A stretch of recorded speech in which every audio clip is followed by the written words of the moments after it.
Rashard Zoom Infographic 1. All right, pay attention. We're witnessing the intelligence crossover, folks. For ages, autoregressive models reigned like a particularly loud, self-important uncle at Thanksgiving.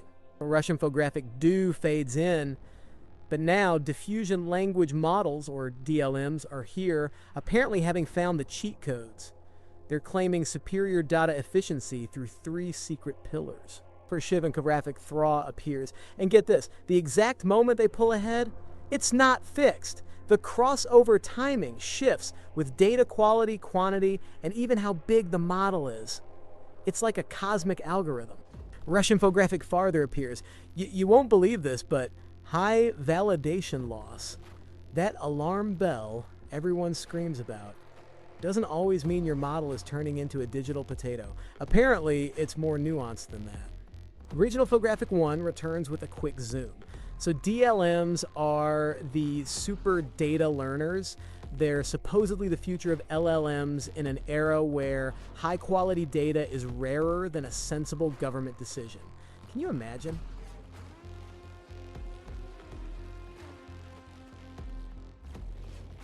So, picture this. We're living in an AI golden age, or so they tell us. Everyone's been obsessed with making language models bigger, better, and louder. It's like a tech bro arm wrestle, constantly scaling up parameters and compute. Destroy your visual graph of compute versus data growth, showing compute outpacing data. Here's the deal for the longest time. The mantra was more compute, more curated data. AR models, our current LLM overlords, thrived on this. They just gobble up vast, pristine corpora, scaling up like a particularly ambitious fungus. But lately, the high-quality data well is, let's be real for a second, starting to look drier than a comedian's career in 2024. Compute keeps getting cheaper, but unique, good data, that's the real bottleneck now. Shoji Visual Text pop-up, the token crisis. This is what they call the token crisis. We're running out of new things to feed these digital behemoths. It's like having an insatiable pet dragon, but all the sheep in the kingdom have already been eaten. Shoji Visual distorted image of an AR model struggling with limited data. Autoregressive models, with their rigid left-to-right processing, hit a wall fast when data gets repetitive. They saturate and overfit quickly, like a college student cramming the night before an exam, forgetting everything by morning. The audiovisual cartoon depicting an AR model repeating itself, getting dumber. They're excellent at efficiently predicting the next token, but that strict causal bias means they sometimes miss richer non-causal patterns. It's like teaching a goldfish to do your taxes impressive but limiting. You won't believe the mess they're in. AR's compute efficiency becomes a weakness when you need to squeeze every last drop of signal from scarce data. Their optimal utilization of modern GPU architectures suddenly feels like a fancy excuse. Rayo Visual Digital subscribe button with a sarcastic glint. Now, because my continued existence on this platform is fueled by your validation, please take a moment to subscribe, hype, click the little bell icon so you're notified of future disappointments, and leave your feedback in the comments below.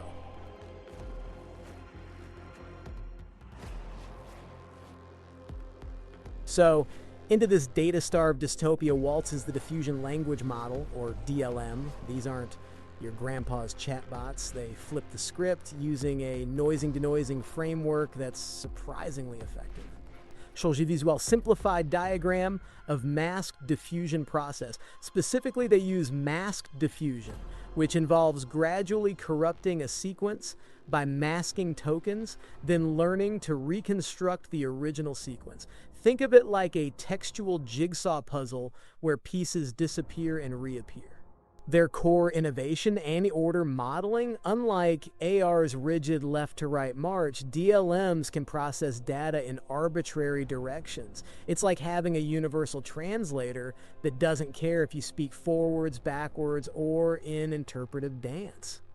Visual Figure 1, Diffusion versus AR with various unique data budgets zoomed on the DLM is super data learner part.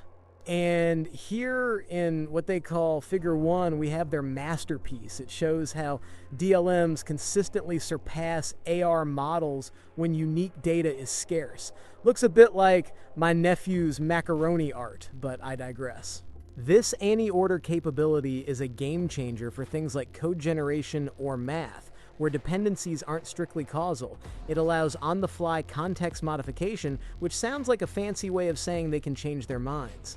Chez Visual animation showing forward corruption process. The forward corruption process takes a clean sequence and, based on a diffusion schedule, masks tokens independently. It's basically injecting controlled chaos, turning a perfect sentence into a Swiss cheese of words. Little Chez Visual animation showing reverse denoising process. Then, the reverse denoising process starts from a mostly masked sequence and iteratively reveals tokens. It's a bit like a digital detective slowly piecing together a crime scene, one word at a time.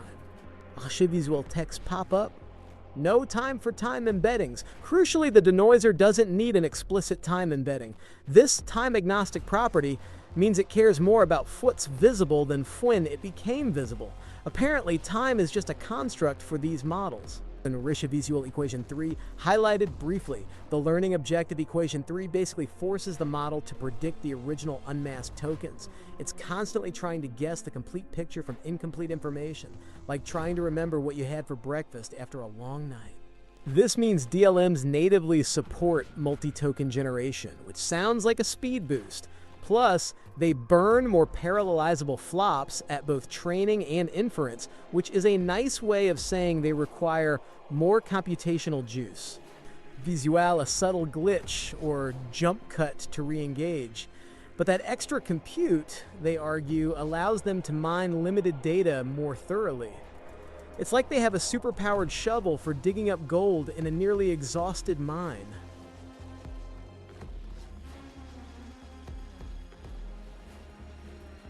Let's cut to the chase, shall we? The big revelation, the intelligence crossover is robust. When unique data is limited, DLMs beat AR models of the same size. It's not just a fluke, it's a trend. Chez Visual Figure 1, specifically the crossover points. Figure 1 clearly shows it with smaller unique data budgets, DLMs consistently outperform AR. They found DLMs are over 3 times more data efficient effectively. That's like getting triple the mileage on your car, but only if you drive backwards. Chez Visual Figure 2, highlighting crossover shift with data quality. Varying data quality in Figure 2 reveals that better data pushes the crossover later. AR models apparently benefit more from pristine data, like a picky eater only consuming organic, locally sourced quinoa. Especially Visual Figure 3, showing crossover shift with model size. And Figure 3, showcasing model size impact, proves that larger models make the crossover arrive earlier. Bigger AR models saturate the limited data faster, while DLMs just keep learning. It's almost like bigger isn't always better for AR models in this specific context. Chez Visual Figure Fair comparing sparse versus dense models. Figure 4 even throws sparse, dense, super density into the mix.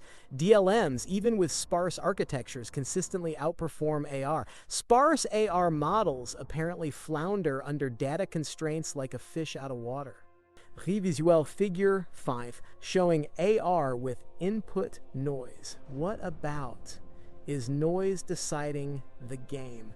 Figure 5 shows injecting noise into AR's inputs helps, but can't close the gap. It's like giving your goldfish a tiny hat. It's cute, but doesn't make it a tax accountant. Chez Visual Figure 6, showing AR with parameter noise dropout. Similarly, Figure 6 demonstrates that parameter noise dropout helps AR, but again, doesn't match DLMs. The built-in Monte Carlo augmentation of DLMs is just inherently richer. They have a natural advantage. Chez Visual Figure 7, showing the scaled-up crossover for code. They even Scaling crossovers to trillion-level total tokens in Figure 7, a 1.7B DLM trained on 10B unique Python tokens matched state-of-the-art AR code models trained on trillions dollars of unique tokens. That's efficiency! Projeto Visual Figure 13 showing delayed crossover on Human Evo Plus. Interestingly, Figure 13 for Human Evo Plus showed the crossover delayed, meaning DLMs caught up later. This timing discrepancy, they suspect, is tied to evaluation protocols. Even benchmarks are apparently conspiring to confuse us. Projeto Visual Figure 8 showing rising validation loss with improving accuracy. Now, this next one is a mind bender. Figure 8 shows high validation loss, degraded intelligence. Apparently, your model can be overfitting and still getting smarter downstream.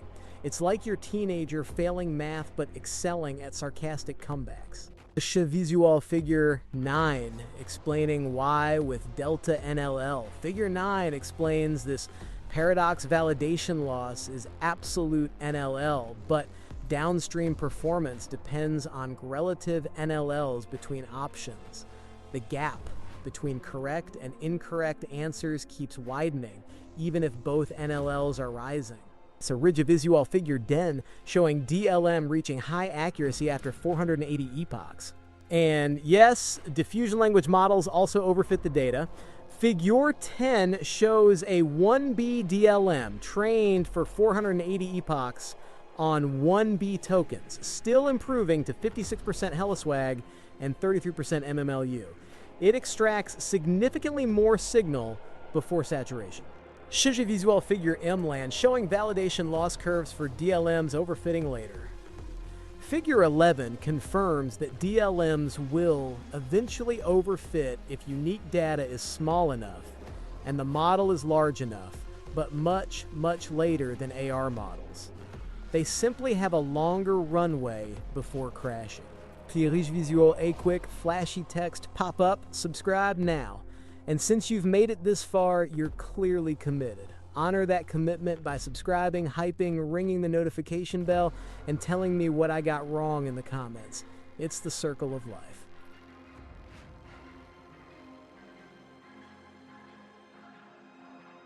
So, what does this all mean for us, the magnificent squishy bags of water trying to comprehend these digital titans? Well, DLMs are fundamentally reduced inductive bias via any order modeling. For Projeto Visual text, pop-up, and order modeling, think about it, source code, math, biological sequences, they're not strictly left to right. DLMs can fully squeeze the value of every single data point. It's like finally giving a chef all the ingredients, not just a strict one-way instruction manual.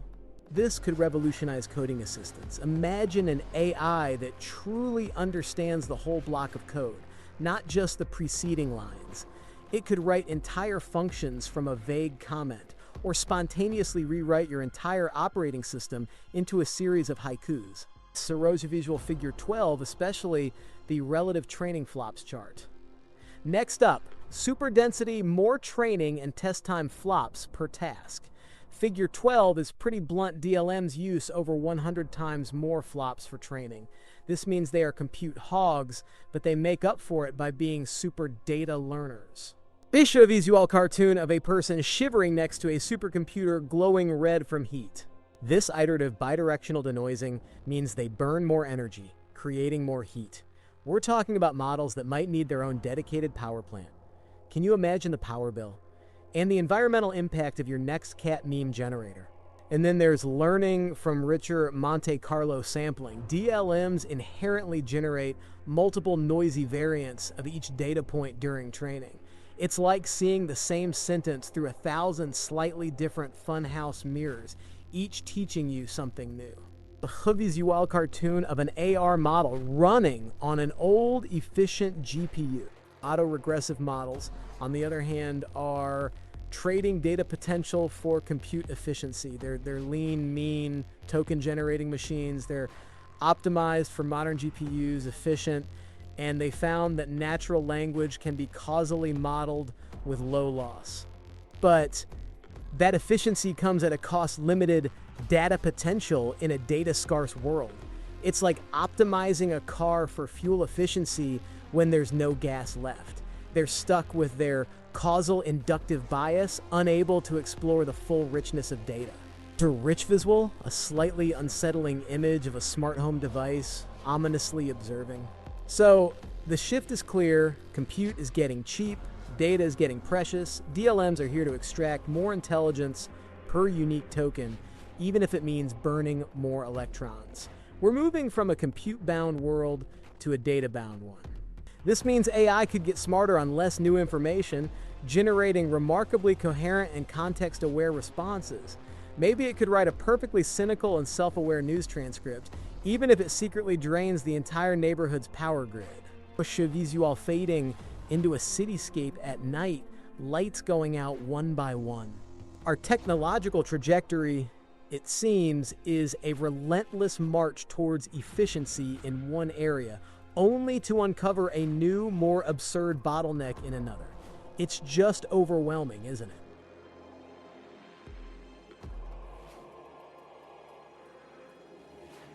All right, so here's the profound weariness of it all. Under strictly controlled conditions, these diffusion language models, DLMs for short, consistently outmaneuver autoregressive models, AR, when unique data is scarce. They do this by training for more epochs, apparently. This crossover, as they call it, happens later with more or better data, earlier with bigger models, and it's robust across different architectures. They attribute this miracle to three factors: on-order modeling, super-dense compute from iterative denoising, and built-in Monte Carlo augmentation. Injecting noise into AR helps, but it just can't close that gap. Even at scale, a 1.7B DLM trained on a relatively small Python dataset managed to catch up to AR coders that devoured trillions of unique tokens. And that rising validation cross-entropy, it doesn't mean your AI is stupid, just, well, overconfident. So the takeaway? If high-quality data truly becomes the new scarcity, DLMs are poised to push the frontier of AI capabilities, even if they're guzzling compute like there's no tomorrow. So, what do you think? How would you handle your Roomba demanding union rights after being trained by a data-efficient DLM?